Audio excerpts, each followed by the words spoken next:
Pastor Aloysius Bugingo avuddemu omwasi ku nsonga z'abadde Speaker wa Parliament Anita Among. Kaakati nno okusinziira ku Pastor Aloysius Bugingo avuddeyo n'atabukira abo munnange ate abali mu kusanyukira mu bulumi bwa Anita Among. Katubeere nga tukuwa akatambi ke. So twebaza gavumenti okukola paati yaayo ekuli paati yayo eggwanga literere neno sebo mu nsi muno temuli mu mutuukirivu. Abasajja baleeta malaaya, baleeta mukyala yekka, omukazi ne bamusuulaawo ne bagamba tumukutte lubonna. Waliwo ababeera bakwatiddwa lubonna naye abatakwatiddwa lubonna be bangi. Abamuleetanga bamukutte lubonna ne bamusuulaawo nga baleese n'amayinja, buli omu akutte amayinja. Ne bagamba Musa yabagamba bwato bamukuba amayinja. Mukama ffe yabagamba tagenda kuwakanya kya Musa, bamukube. Naye atakikolangako yabasooka okukuba. Mukama ffe nakkakkana wansi n'awandiika ku ttaka. Maama, ebibi byaffe Katonda byonna abimanyi. Tosanyuka nnyo kubanga naawe olina ebizibu, olina ebibi ebikumala. Tosanyukira muntu ng'alina kyayitamu. Omuntu yenna alina kyayitamu. Njagala kuzzaamu amaanyi, kyakaseera buseera kijja kugwa. Ekisinga okuluma bwe tutuuka mu bizibu wabaawo ababisanyukira ennyo ne basanyuka nnyo, naye bassebo ne bannyabo ebizibu tebibuuza nnyumba, tebisosola era tosanyukiranga bizibu. Era ndowooza kankoleyo statement etwalibwenga nkulu eri abakkiriza. Olaba kaakati ebitambula mu ggwanga, buli ayita mu kizibu musabire. Right Honorable Anita Annet Among yeetaaga ssaala, tiyeetaaga kumookinga, tiyeetaaga kumujerega, tiyeetaaga kumuvuma, tiyeetaaga kumuvoola, yeetaaga ssaala. Abaganda bagamba nti munno mu kabi ye munno ddala. Ne tugenda tufuna kali kyenzibu ennyo nga bw'ofuna akabi ne abadde very close, the closest of the closer, oba gyekiri ogenda okulaba nga naye akwegana. Essimu ebadde tezikira ogenda okulaba nga kati emalako nga tewali agikubyeko. Ate ekyewuunyisa nti abali mu kukola operation bo bagikola kubanga bwe buweereza bwabwe. Not so, era bwe baba bakola operation ate bo tebajerega, tibavuma, tibakola ki, bakola mandate yaabwe. Kakati ate ababadde batijja, ababadde basuusuuta, ababadde bawaana, ababadde balya, ate be bajerega. Ekyo kirina okuggwa mu ggwanga lyaffe. Ebizibu tebiriiko gamba nti gundi nga bw'afunye ebizibu n'ebibyo abifunye. Afunyeeko ebibye, yimusanga emikono omuteeke mu maaso ga Katonda ne famire ye. Teri muntu ali bw'omu, emabega wa buli muntu waliyo abantu bangi nnyo b'omanyi ne b'otosobola kumanya. So right now situmanyi kiva kwani ne kidda kwani ne kiva kwani ne kidda kwani, naye buli afuna ebizibu yeetaaga essaala. Katonda amugumye, Katonda amunyweze, embeera eyo ebeerewo ate ggwewo. Muyimuse emikono tusabire Right Honorable former Speaker Honorable Anita Among. Muyimuse emikono tumusabire n'abaana be. Alina abaana abalinga bano betuleese. Katonda wa Ibrahimu ne Isaaka ne Yakobo. Tuyimusa eyali Speaker wa Uganda Triple A mu maaso go, nga tusaba omuyaga gwonna gwalimu ogumuyiseemu. Abaana be tubayimusa mu maaso go, baana bannayuganda era baana ba Uganda, tubayimusa mu maaso go. Omwami we tumuyimusa mu maaso go. Mikwano gye abakyamulemeddeko tubayimusa mu maaso go. Era nga tusaba tubabeerewo akaseera ogwo omuyaga nagwo gubeerewo ate gukke. Honorable Anita Annet Among atereere ne gavumenti ye olunaku lukye ku makya ng'ate bamuwadde ekifo ekirala ng'aweereza, kubanga si mubi kikumi ku kinnaakyo, alina ebirungi n'ebibi nga ffenna bwe tuli. Tuyimusiza mu maaso go omukole bulungi mu kiseera kino eky'okusoomoozebwa mu Kristo Yesu Mukama ffe. Amiina. Subscribinga, likinga, leka obaka bwawo mu comment section.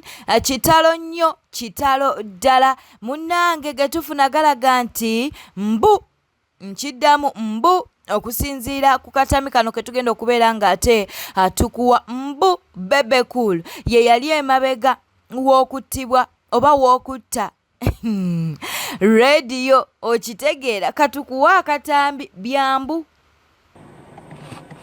mwekamba buulire ebiri mu bisenge by'amakolero ga Waaka byewuunyisa. Mukimanyi tewaliwo muntu awagira Museveni nga talina kikolobero mu nsi Uganda mu bantu abanene. Nyina fayira abantu bulijjo gye mumbuuza. N'olwaleero ensi temanyi ani yatta Moze Radio. Mumanyi omuntu eyatta Moze Radio?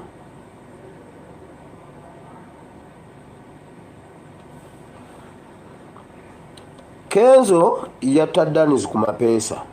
Kyova olaba tava ku Museveni amwinako fayiro y'okutta omuntu. Kamiliyoni yatta Kalamagi. Tasobola kuva mu NRM lwakuba alina ekigenge. Bebe Kulu yatta Moze Radio. Bebe Kulu yatta Moze Radio. Bebe Kulu yatta Moze Radio. Kyova olaba abo tebalina gye balaga kuba bwe beekyusiza bwe bati ne fayiro zonna bazirina. Naye awo kansimbewo akatinsko ke ŋŋende ku bino. Kadaaga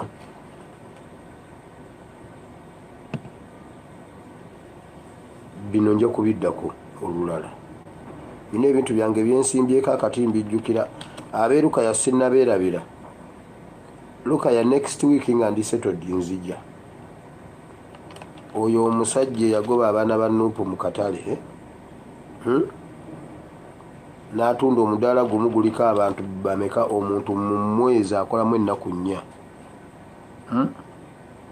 Nzija. Leka mmale okuva mu bino. Kakati ne bano mbaterese Bebe Kulu nkuterese ku nsonga za Moze Radio.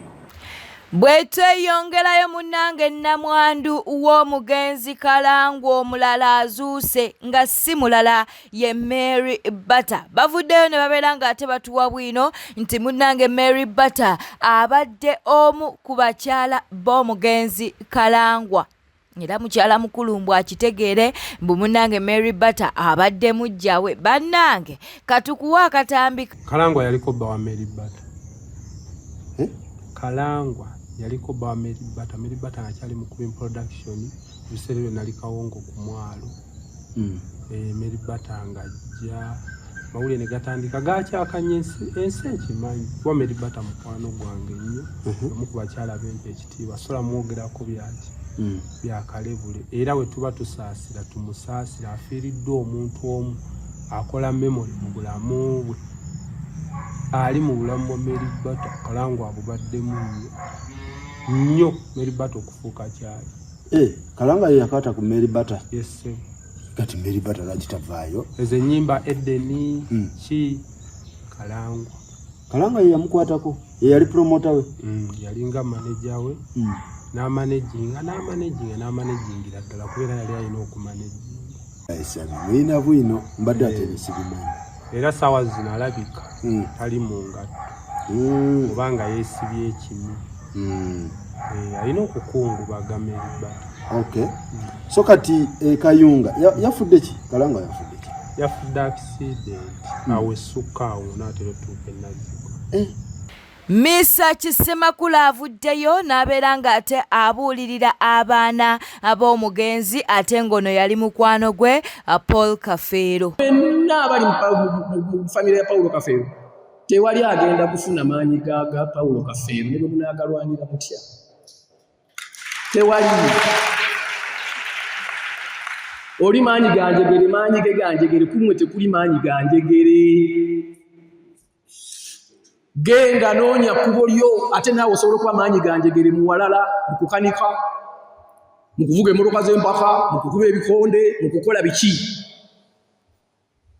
Nakigambako abaana b'omugenzi Paulo Hamani basudde ne baga tulina obuzibu ffe bannabitone abaana baffe betuzaala olumu ekikofiira kyaffe kibabikka kati namwe ne mubeereyo ng'olowooza gwe miisa akisemakula ne kikusumbuwa nno n'olema n'okugenda mu maaso kuba olowooza gwani bambi si ye mmwe miisa akisemakula bw'afa miisa akyaba afudde naki n'obwa miisa akibwe kikuyambako eki woba ogenza okusaba emirimu n'ogamba I am Mark Kafeero ndi mwana wa Paulo Kafeero bambi koke kale jangu naye kakati office kimwe mugenda okuyinga nti ni mwana wa Paulo Kafeero oli akuweerewo omulimu kuba mwenna babatya balowooza temutegeera tutegeeraganya ate mulowooza madamu Teacher twogera ku Betty Nambooze tavuddemu bafuutu soja anti bafuutu soja be babadde bali emabega w'okusanyuka oba bo bagenda maaso n'okusanyuka olw'okufa kw'omugenzi Kalangwa. Kaakati nno madamu Teacher oba Betty Nambooze avuddeyo n'alukagamba nti kino si kirungi ekikolebwa. Honorable leero twafiiriddwa mu Uganda naye tukoze mbadde ku radio sijja kugaana kyogera. Reporter waffe ng'ali Kayunga nga waafuddeyo omuntu n'akuba essimu nagamba nina ekinsobedde eggulire abantu abasinga bali mu kuzina mazina ndikole ntya eryo tuli mu buzibu ng'eggwanga ekintu kino kyetaaga okunogera eddagala simanyi baminisita bano ababiri kye bakola tulina omuntu gwe bayita Minister of Integrity and Ethics. Ne tubeera no Minister ow'amawulire ng'ate ye Minister in charge of National Guidance. Baminisita abo simanyi oba bamanyi omulimu gwabwe. Pozi ne njiwerekereza ne Ministry of Education. Eggwanga lyaffe lino liyingidde obuzibu obunene. Bwe buzibu bw'okukyawagana. Obuzibu obw'okukyawagana obuli mu Uganda bwe tutabunogera eddagala bujja kuvaamu ekintu kye bayita genocide. Ensigo y'obukyayi yamera. Wano ewaffe mu Buganda omuntu okufa abantu ne bazina kyeraliikiriza nga ne bajjajja bagambanga nti gundi oyo yantama bw'alifa ndirimako emabega w'oluki ng'omuntu ne bw'aba yakunyiiza era tolima we banaakulabira. Tolima we banaakulaba olima mabega waaki? Wa luggi. Naye abantu kati okubanga bavaayo mu lujjudde ne basanyukira okufa kw'abalala oba okugwa kw'abalala ku bizibu. Ekintu ekyo nze ng'omukulembeze kinneeraliikiriza. Era kisaana tukyogereko tukifunire eddagala. Nti abantu Katonda yatukola nti ow'amaanyi bwakukola obubi kyangu nnyo okugenda ku munafu gw'olowooza nti amukwatako olumya oyo bw'okosa ono omanyi nti oli ng'abakyala awaka bwanyiigana n'omwami n'akubamu omwana eyo nkola ne mu bumenyi bw'amateeka nga tusoma criminology bagitusomesa. Bwete etambudde obadde mulabi mulungi alakwekumira ku News Park channel kankusobedde ng'osubscribinga olikinga n'okuleka obubaka bwawo mu comment section. Beera bulungi weeraba.